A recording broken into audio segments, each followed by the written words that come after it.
Right, so hey, this is a pretty important video.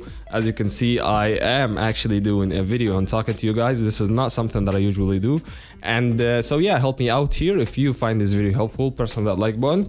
That really helps out the channel, and subscribe if you want to see more videos of that kind. But today we are looking at a $700 gaming PC build. And the reason why this video is so important, because this is as good as it gets for a gaming PC that you can get for $700. And why I am so holding on to my, statements, basically because you couldn't go with anything faster for $700 right now or in the near future. It wouldn't make that much sense if you went for a higher end GPU or a higher end CPU, because if you went with a higher end CPU, then you'd have to change a lot of things in order to squeeze more performance, and this will only result to a budget higher than $700. So yeah, for the benchmarks, we are looking at a game like Valorant, for example, and you'll get really crazy frames per second. You will get 240 FPS locked if you are a 240 FPS gamer. If you are gonna play on unlocked settings, you will hit 300, 400, even 500 FPS, because this is a CPU intensive games, and we have one of the best CPUs when it comes to this game. When you look at a game like Apex Legends, you will hit 240 frames per second, because Apex Legends is a GPU demanding game, in case you don't know, and we have one of the best GPUs on the market right now. You have no idea how good it is. I really love it, and hey, it really gets the best out of this game.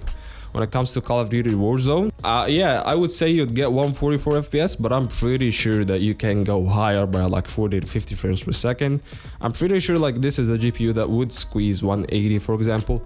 But hey, I couldn't find benchmarks that would do that. So hey, 144, take more for granted and look at the benchmarks. So when it comes to Cyberpunk 2077, you will play this game at 1080p, 1440p, or even 4K with really decent settings and get 60 frames per second. Whether it's if it's FSR or DLSS, you will get really great performance out of this game. Now looking at God of War, you will hit 60 frames per second, and stay tuned for Ragnarok, because I'm pretty sure this is a game that will be able to be run on this PC at 60 FPS and even 4K. Now the last game that we have are Red Dead Redemption 2, and at 4K 60 frames per second is attainable too. So yeah, this is a really good PC. 4K is kind of like a mainstream resolution for a PC like this. And of course there is Spider-Man, and there is no doubt that you'd get 60 frames per second at 4K. So yeah, let's get to the parts. And the CPU, we're looking at the AMD Ryzen 5 5600, and this is the reason why I said this is the fastest gaming PC that you'd get for $700, because this CPU goes for $150, and in my opinion there isn't any CPU that you can upgrade to for the same price that would result in lower bottlenecking of a GPU. So you could upgrade to a higher end GPU, but yeah, for $150 this is a 6 cores 12 threaded CPU that will get the job done. It's a really good CPU in my opinion. I have the 5600X myself, and I'm having a breeze with it so far when it comes to gaming, video editing. Anyways, this is one of the best CPUs for gaming right now in my opinion, and there isn't anything from Intel or AMD in the near future that would replace it, so it gets the job done. It will not bottleneck our GPU if you decide to play at 1080p ultra settings or 1440p or even 4K. Now the motherboard, but the one that we're looking at right now is the MSI A520M-A Pro. This is a pretty basic board that gets the job done. It does not support overclocking, so yeah, there is one caveat there. But you don't need overclocking anyways, because this CPU will not handle high overclocking on the CPU cooler that it comes with.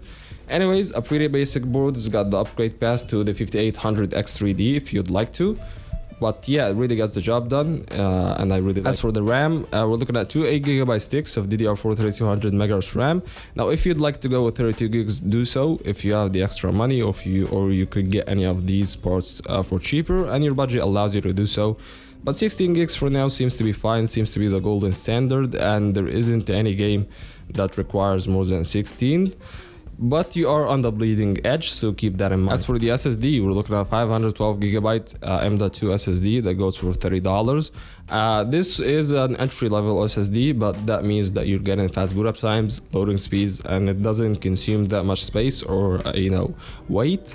That's why I really like this one. It gets the job done, and you can add a SATA SSD in the future if you needed more space. Now the GPU, and I don't think you saw that coming, or maybe you saw from the thumbnail.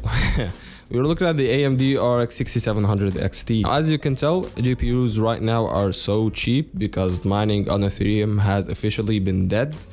for now at least. So a lot of people will be selling this GPU for $300 or even under $300. And in my opinion, this is one of the best GPUs to put your money on right now because it performs like an RTX 3070. It's got 12 gigs of VRAM. The only caveat is that it doesn't have ray tracing, or it's not that good at ray tracing.